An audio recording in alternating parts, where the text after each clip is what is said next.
கொண்ட மலர்கள் மலர்ந்தது எனக்கு மதுரசம் அருந்தட்டுமா விடுகின்ற வரையில் முடிகின்ற வரையில் கவிதைகள் எழுதட்டுமா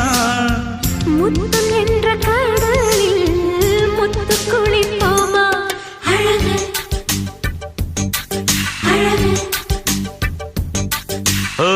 நீ நடந்தால் நடையழகு அழகு நெருங்கி வரும் இடையழகு